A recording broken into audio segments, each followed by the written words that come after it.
Hello and welcome everyone to WSA TV, Women Speakers Association's premiere show. I'm Laura Rubenstein, your host and producer, and today we are talking about getting clear, the power of clarity to expand your mission, to expand your thought leadership, and to expand exponentially your business. I've got two amazing women here who are going to share their tips, their tools, and wisdom for you. Let's go say hi to them. Hi, Jennifer. Hi, Laura. I'm Jennifer S. Wilkov. I can be found at jenniferswilkov.com. I'm a number one international best-selling award-winning author.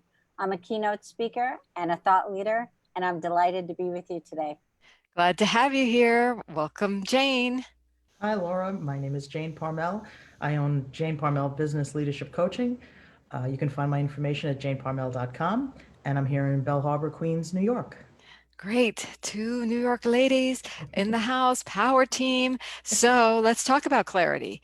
What advice do you have for our viewers today on how to get clear and really use that to expand their thought leadership? Jennifer, I know you work a lot with this, so tell us your best advice.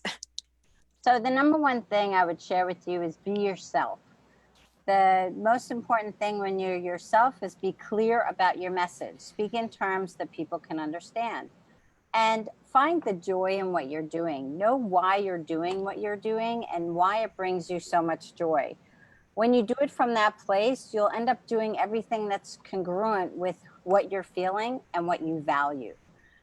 And when people ask you for lots of things, learn to say no with no apology and build boundaries against those people and places and things that don't bring you joy. So when you say build boundaries um, around people and places who don't bring you joy, does that mean just saying no? Yes, it's really something that, for people, Laura, boundaries are difficult for them to build. They don't understand how to do that. And the simplest way to build a boundary is to say no. No, thank you. No, I don't have time to do that. No, not right now. No. And my takeaway actually from that is that it's not about them. It's about me and what's right for me. So it's not about hurting anybody. It's not about telling someone they're asking too much. It's just saying, no, this is, thank you for asking. And no, appreciate you so much. And no, any other tips about setting a boundary or saying no? Absolutely. Make sure you tell people that you're flattered. One of the things that's really nice is to accept the compliment. When people want you, it's something that's very much lost for a lot of people. They're much more focused on, no, that's not for me. No, no, no, no, no. But one of the things that I would tell you is pause. Somebody's asking you for something. They're delighted. They're so excited to be able to include you. Acknowledge that excitement, acknowledge that joy that they have. Say, oh, I'm so flattered by you asking me to do that. Now may not be the right time for me, but maybe I might be interested in the future. Right now, I'm a no. So establish the no, but then let them know if you sincerely have an intention to maybe be interested later, but no right now. The other thing I'm getting from your energy is that the clarity is key in this, knowing what you're about in this time and what you want to use your energy about. And that's where you started your advice, is like, get clear on your message, get clear on what you want to do. And I think that is a really good segue into Jane, to sharing about, okay, how can people get clear to actually expand their business and what they're up to in the world? Well, I think that one of the best things that people can have is a plan. I spent a lot of time making plans, and of course, the best laid plans work, and then sometimes they get sidetracked. But the best thing that you can do is have the organization. So what Jennifer was saying about having the clarity, having that missions ahead of you, and knowing where you're coming from, and having the ability to set those boundaries, saying no. It allows for you to have more focus on your business and to allow for systemization of your processes, your operations, and it allows for a better workflow. Anyone coming into that position should be able to take it over. And it's really to take pressure off of you as a business owner and lead with more clarity, more focus, and more, hopefully, more profit. So that exponential growth is possible if we start with that clarity, but then we put those systems and plans in place. So what are some of those systems and plans, or where should someone start? Really basically on what they're already doing. What we do in terms of coaching is we work with, and the key word is with somebody to see what they're doing, what works, to revamp what doesn't work, to refocus the thought around the process, and rebuild, refocus, retrain when we need to. And then they can see that it may not be explosive growth, but it will be exponential growth. It'll happen as you go along and as you continue to redo and reassess and refocus. Again, the biggest thing that Jennifer said was that ability to set boundaries and saying no really funnels into the operations process. Yeah, and I want to talk a little bit more about how that boundary setting is really also a guideline for allowing you to have that focus, right? You're saying no to something so you can say yes to something else, which is your plan, your system. Would you agree with that? Agreed, definitely. It gives you the ability to work on your business and not in your business. So many people get stuck and they can't do what they need to do to move the business forward because they're too busy working. Let's face it. I mean, you get stuck working. So if they can have that boundary setting and clarity, it works perfectly. So let's go there with the working on your business versus in your business. How does organizing and systemizing come into play with that? What I've found over the course of my years and even working with my clients is once you have the ability to know the process, know how things operate, regardless if it's the most, I don't want to say the lowest person on the ladder up to the CEO, anybody can step into that role and be able to fill that role. I don't mean that one person should wear all the hats because that doesn't work either. But if you need to retrain, you have a process where somebody can come in, pick up the slack, and get moving. And you don't have that hiccup of your major operations, your operations across the board. So some people call those standard operating procedures. Is that Mm-hmm. right? So putting together Mo- those standard operating procedures so that you know what you should do with your time that you've set the boundary around. And so everybody knows in your organization, yes? Correct. And that's one thing that small business owners don't do. They think that's for the big guys. And it's not just for the big guys. It works all the way across the board, small, mini, and micro. Beautiful. Wisdom here, people. And there's a power team. Do you see the synergy between getting clear and focused and learning how to say no so you can set some space in your life, and then you have someone who can help you with put the system in place to use it and wow, expand both your message and your mission. You Right. two are lights in the world, and I want to learn a little bit more about how you do that. Who do you help, and how do you light up the world? What do you do with them? So Jennifer, why don't you share? And you're on mute.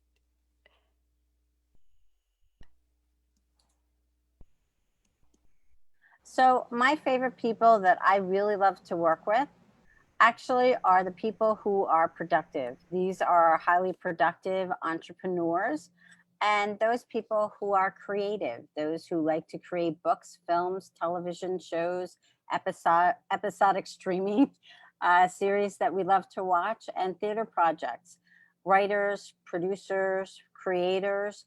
That's what I focus on. I'm a dream maker. So I work with first time writers, screenwriters and script writers on the writing, marketing, getting published, and produced processes for their projects.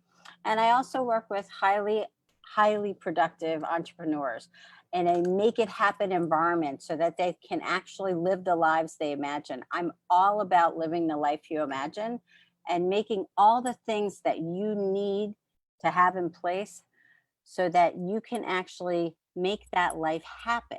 Not just think about it, not just dream about it, have it. And so, do you have a story about how you help people or someone have that life, that dream life?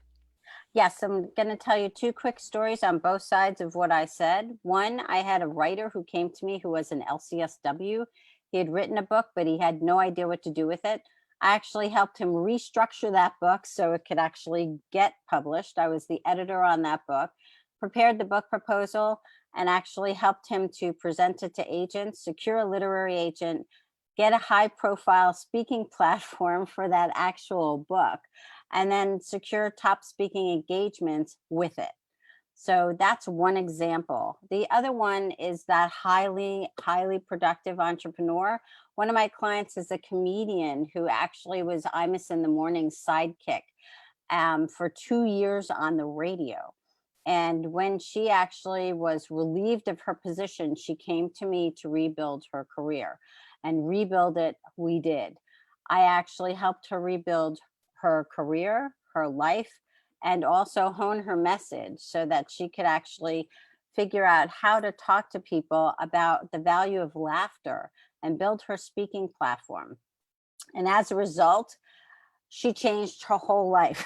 She actually moved from New York to Los Angeles. She married a wonderful man. She has two beautiful daughters, and she's now a headlining comedian.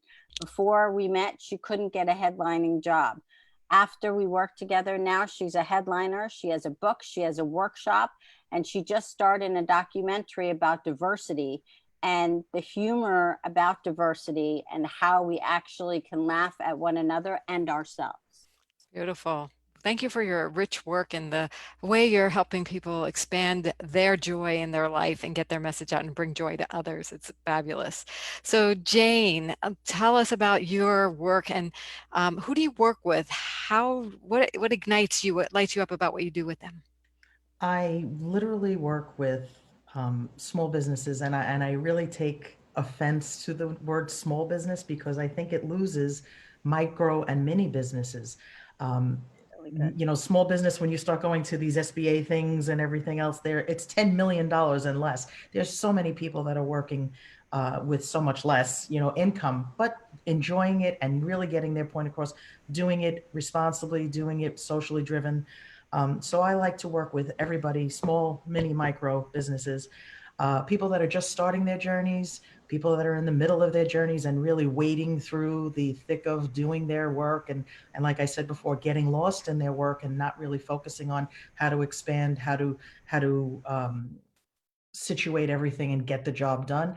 And I also like working with people that are looking at exit strategies that may have come to a point where, sticking with the business or moving on and doing something different might be within their realm. The key word for me is I like to work with people. I don't like the term, think, what are you going to do to help me? It's a team effort. So I like to work with people that are willing to learn, willing to do the exercises, willing to go through the paces and get the job done. And again, hopefully with greater results. Yes, and tell us about how you came to this work, because I know you have an interesting story. I was originally an elementary school teacher, and about 25, or actually about 30 years ago, went into event management and had been doing this pretty successfully. We were not the biggest, but we weren't the smallest either in the city. And we always found ourselves, my partner and I always worked. We if we did nothing else, we worked, but we struggled sometimes. And we got so wrapped up in the day to day that we didn't do the one thing we should have, and that was plan. We were event managers, event planners, and never really planned for the bigger picture. So aside from that, I had gone to an international balloon arts convention held in Chicago in 2001, and I was very surprised to hear that New York City didn't have a chapter representation there. So of course I opened my big mouth and said, I'll be happy to do that. So I moved into the education end of that, where we had monthly meetings and we would do a little bit of education segment, a little bit of networking, a little bit of complaining, but explaining to really showing our competitors how to become uh, more versed and work. And it always seemed like everybody was looking to me to have those answers, have the setup, have the process going. So between that and doing the businesses that we had done, it just seemed like a natural segue. And I just like to help people see that it's not just the work, it is the sum of the parts, and you can get ahead and you can do much better and much more, I'll use a New York term, more good, a gooder, and get along with your business. And again, leading off of what Jennifer said, having the ability to have a life that you enjoy and it doesn't feel like you're being a slave to your business. Yes, there's freedom in what we're talking about today. There's freedom and clarity, freedom in planning, freedom in getting coaching and support. And here at Women Speakers Association, we have a lot of support for you, and we have a lot of people you can network with and do exactly what Jane, you provided people with in person in New York in your industry. So what I love about the two of you is the synergy that's here, the wisdom that comes out. And I'm wondering also now with regard to Women Speakers Association, what is the value that being a part of this organization has already granted you? So Jennifer, you want to share? Yes, I actually came to Women Speakers Association because I knew one of the founders, and when she and I are very close, and she followed my journey of what's happened to me, which I actually have put in my chapter in our new book, which I'm very excited about, which I'm sure you're going to talk about, so I'm not going to spoil it. But one of the things that Women Speakers Association does is it provides a lot of resources. And if you're a speaker, one of the things that is a myth that you might have is I can do this by myself. I don't need any help. I don't need to belong somewhere. Belong somewhere. My advice to you is belong somewhere. Women's Speakers Association, if you're a woman and you're a speaker, this is your association. You should come. You should come and you should find out what resources are available. If you're not sure, ask. Ask anything that you want. Do you do this? Do you do that? I need this. Do you have that? Because what you pay and what you get, the ROI is so much greater than what you could ever put on your P&L or your pro and con sheet. So check it out. Thank you. Well said. You're right. We have a whole publishing arm. We have resources galore. We have a sisterhood. We have an online. We've always been an online business. So there's so much here for any woman who's in business or has a message to share or a difference to make. So Jane, tell us what difference has Women Speakers Association made for you? Well, I have a confession to make. I had joined a few years ago and really did absolutely nothing because, of course, life got in the way and overwhelmed with the business. And again, so many resources that Jennifer said. There's so many things that you can take advantage of and learn from. That's where really why I came back. I had my first phone call with Gail, the preliminary phone call, and literally in the first 5 minutes of her speaking to me, she was able to, just with some of the resources that you offer, clarify where I should be looking, what I should be doing, a book, even if it's a mini book, something to do where it's focused and it's concise and it's right out to the customers, right out to the clients. And I look forward to just going through all of the training and everything that's offered. I really do. And this is one of the things that is offered with some new members is to be featured, to get your message out there, to show your wisdom, to showcase you, to offer you video. If you are at all interested and curious, or you're looking for a roadmap, we have one at speakersuccessplan.com. That'll get you onboarded with the journey to becoming a full-fledged Premier member with us.